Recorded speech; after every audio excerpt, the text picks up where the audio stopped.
चलिए दोस्तों, अब हम बात करने वाले हैं प्रेफरेंस शेयर्स के बारे में कि प्रेफरेंस शेयर्स क्या होते हैं।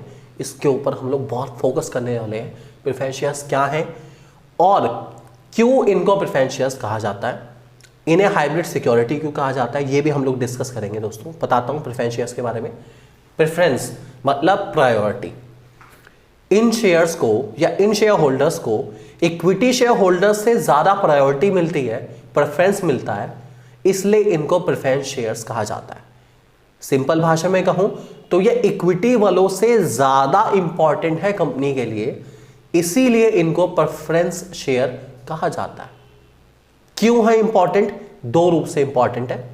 पहला, पढ़ते हैं डेफिनेशन में क्या लिखा गया है। Receiving a fix rate of dividend out of net profit of the company before any dividend is declare to equity share holders. इनको प्रायोरिटी दी जाती है प्रॉफिट के अंदर।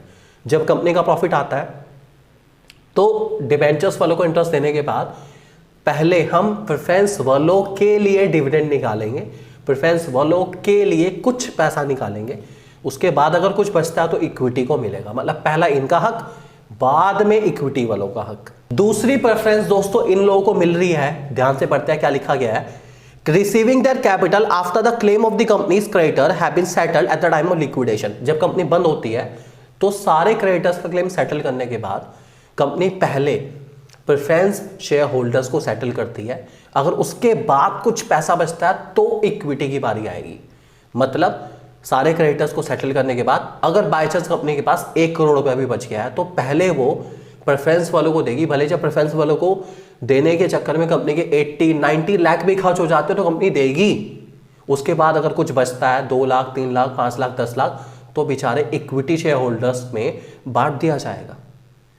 मतलब पहले इनकी प्रायोरिटी है, इनकी प्रेफरेंस ज्यादा है, इक्विटी वालों की बाद में है, इसलिए इनको कहा जाता है दोस्तों प्रेफरेंस शेयर्स। बहुत ही इंपॉर्टेंट है, बहुत ही इंपॉर्टेंट टॉपिक है, ध्यान रख के चलेंगे। दो तरीके से प्रायोरिटी ले रहे हैं। पहला, कंपनी का प्रॉफिट में पहला इनका हक है। दूसरा, लिक्विडेशन के टाइम पे पहले इनको सेटल करा जाएगा, बाद में बारी आएगी इक्विटी वालों की, इसलिए इनको कहा जाता है दोस्तों प्रेफरेंस शेयर्स। अब ध्यान रख के चलेंगे। इसके अलावा दोस्तों और प्रेफरेंस में लिखा गया है, क्या क्या लिखा गया हम पढ़ते हैं इसके बारे में। Preference share resemble to debentures as they bear fix rate of return. इनको हमेशा फिक्स रेट ऑफ रिटर्न दिया जाता है जो कि डिबेंचर वालों से ज्यादा होता है। आप ध्यान रख के चलेंगे, है ये शेयर्स ही, लेकिन डिबेंचर वालों से थोड़ा सा ज्यादा इनको रिटर्न दिया जाता है। Also as the dividend is payable only at the discretion of the directors only out of profit after tax, to that extent they resemble to equity shares. लेकिन है ये हमारे इक्विटी शेयर जैसे। क्यों?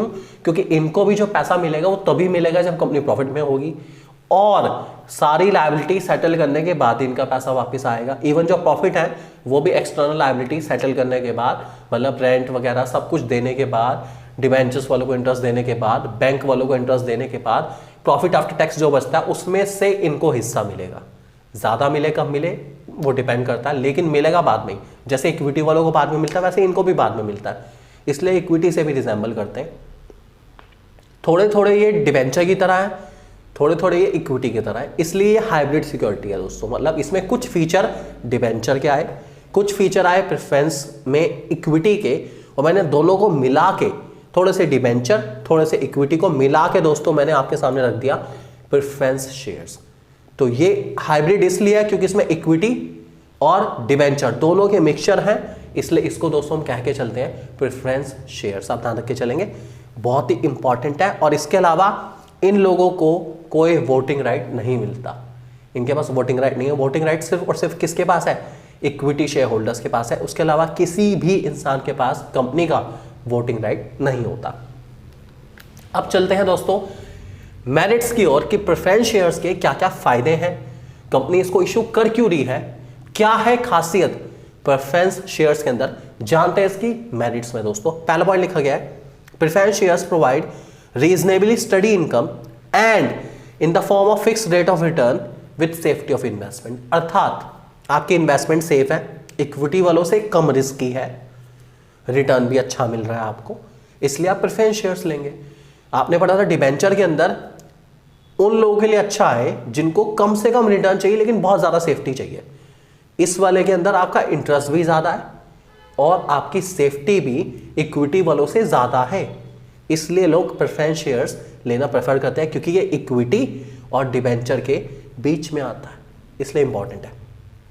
दूसरा, preference shares are useful to those investors who want fixed rate of return with comparatively low risk. तो मैंने आपको बताया इसका रिस्क कम है और रिटर्न इसका थोड़ा सा कंपैरेटिवली ज्यादा है डिबेंचर से। तीसरा, it does not affect the control of the equity share holders over the management as preference share do not have voting right. Company के लिए फायदा है, वोटिंग राइट देना ही नहीं है, तो जितने इक्विटी शेयर होल्डर्स हैं हमारे वही रहेंगे, कंट्रोल उतने लोगों के हाथ में रहेगा, नए लोगों के हाथ में कंट्रोल जाने वाला नहीं है। Next point, payment of fix rate of dividend to preference shares में enable a company to declare high rate of dividend for the equity share holders in good times. अर्थात मतलब कैसा, गहरी बात है थोड़ी सी, अच्छे समय में जब कंपनी ने बहुत प्रॉफिट कमाया तो डिबेंचर्स के हिस्से में तो फिक्स्ड आया, ठीक है, प्रेफरेंस के हिस्से में भी फिक्स्ड आया, और सबसे ज्यादा मजा कौन ले गया, इक्विटी वाले। तो इक्विटी वाले बहुत खुश हैं क्योंकि प्रेफरेंस वालों को मुझे फिक्स्ड ही देना है, उससे ज्यादा नहीं देना। अच्छे समय में इक्विटी वालों की बल्ले बल्ले, बिकॉज ऑफ फिक्स्ड डिविडेंड हमें देना पड़ता है प्रेफरेंस शेयर्स वालों को भी, इसलिए इक्विटी वालों का डिविडेंड ज्यादा ही होगा अच्छे समय में, ध्यान रख के चलेंगे। सेकेंड लास्ट पॉइंट दोस्तों लिखा गया है, preference share holders have a preferential right of repayment over equity share holders in the event of liquidation of company.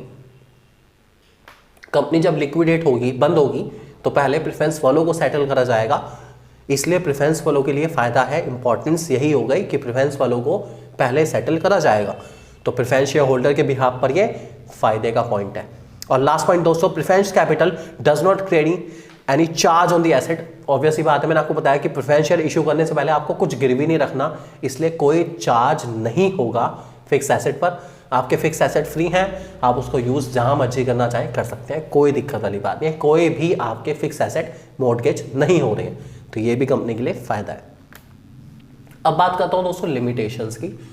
जैसे कि मैंने आपको बताया था कि हर चीज में कुछ ना कुछ कमियां तो होती है, जितनी चीजें अच्छी लगती हैं उनमें कुछ ना कुछ कमियां तो होंगी ही होंगी। ऐसा जरूरी है कि हर चीज के फायदे फायदे हो, नुकसान हो सकते हैं। तो क्या क्या नुकसान है एक कंपनी को प्रेफरेंस शेयर इशू करने की वजह से? पहला पॉइंट दोस्तों, preference shares are not suitable for those investor who are willing to take risk and are interested in high return.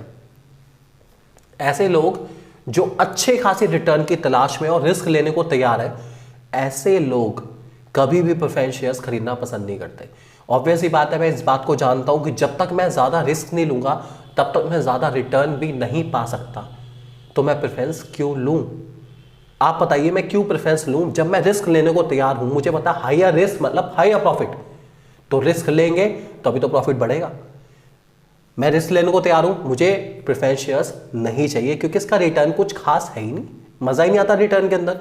दूसरा point, preference capital dilutes the claim of equity share holders over the asset of the company.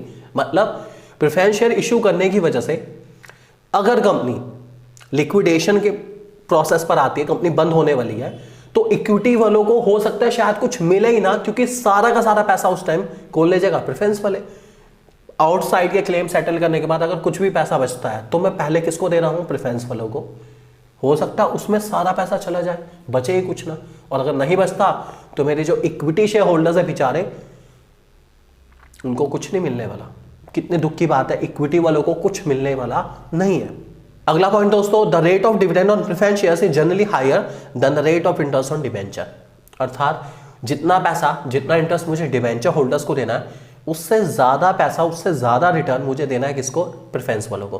तो company सोचती है कि यार ज्यादा preference वालों को देना पड़ जाएगा हमें, इससे अच्छा है कि हम क्या इशू कर लें? डिबेंचर ही कर लेते हैं, क्योंकि प्रेफरेंस थोड़ा सा महंगा पड़ रहा है, प्रेफरेंस शेयर्स हमारे थोड़े से कॉस्टली है as compare to debentures. Fourth point, as a dividend of these shares is to be paid only when the company earns profit, there is no assured return to the investors, thus these share may be not very attractive to the investor।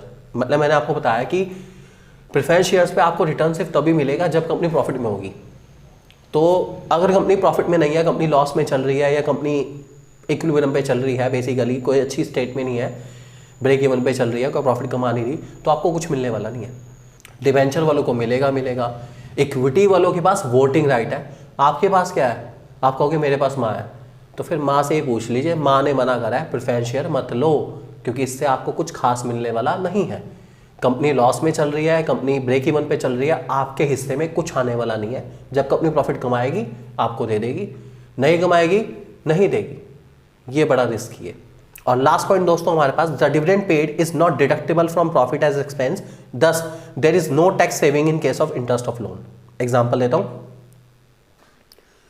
Debenture हमारे tax saving instrument है, लेकिन preference shares हमारे tax saving instrument नहीं है, इससे कोई tax नहीं बचता, तो कंपनी के लिए प्रेफरेंस शेयर को इशू करना थोड़ा सा लेस अट्रैक्टिव माना जाता है, क्योंकि इससे टैक्स भी बचने वाला नहीं है। इससे अच्छा है कि मैं क्या इशू करूं, डिवेंचर, क्योंकि डिवेंचर से मेरा टैक्स भी बचेगा, कम से कम रिटर्न देना पड़ेगा, इंटरेस्ट भी कम जाएगा, तो वो ज्यादा फायदे वाला है। प्रेफरेंस शेयर्स इतना ज्यादा फायदा नहीं देगा मुझे कंपैरेटिवली।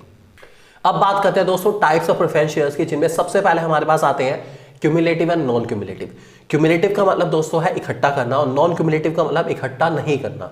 कुछ ऐसे प्रेफरेंस शेयर्स होते हैं दोस्तों जिन पर कंपनी अगर एक साल डिविडेंड नहीं देती, दूसरे साल डिविडेंड नहीं देती, तो तीसरे साल उसको बाकी 2 साल का भी देना पड़ेगा।